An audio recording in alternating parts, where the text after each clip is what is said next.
È stato l'unico a votare contro. Sì, sono stato l'unico a votare contro perché non mi sono piaciuti i modi e i tempi in cui l'amministrazione ha portato la delibera in ufficio di presidenza e poi naturalmente in consiglio comunale, perché non può arrivare una delibera di così tale importanza a 2 giorni prima dalla scadenza, che era il 31/3, e quindi non averne neanche avuto il tempo di passare dalle commissioni né tantomeno da una conferenza capigruppo e quindi neanche il tempo per poter studiare le carte. A me non è piaciuto questo e poi soprattutto non è piaciuto l'aumento che c'è stato nei confronti tutto a carico dei cittadini di 500.000 euro, che sarà completamente pagato dagli empedoclini, e quindi ho ritenuto opportuno non votare questa delibera ed essere contrario, purtroppo l'unico.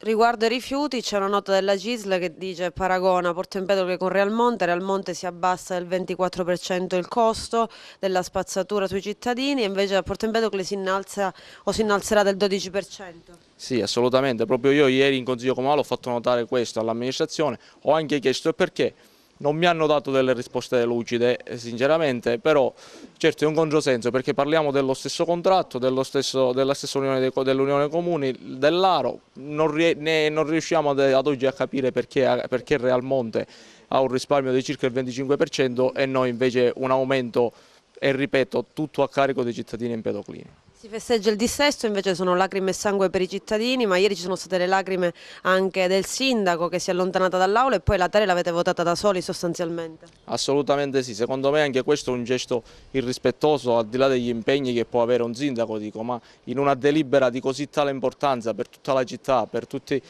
gli empedoclini, io credo che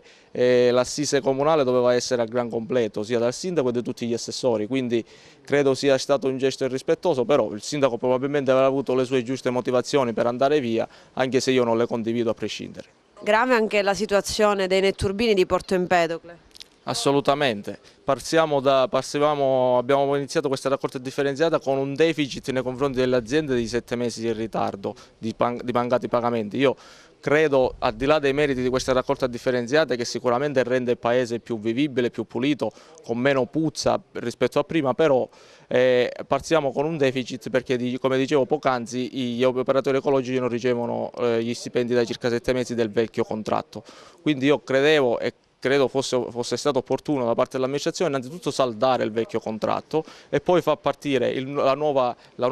contratto, la nuova raccolta differenziata con tutto, diciamo, messo in pace e con calma, perché adesso ci ritroviamo con i netturbini con 9 mesi di ritardo e gli empedoclini, pur pagando la spazzatura, pur pagando la Tari, dovranno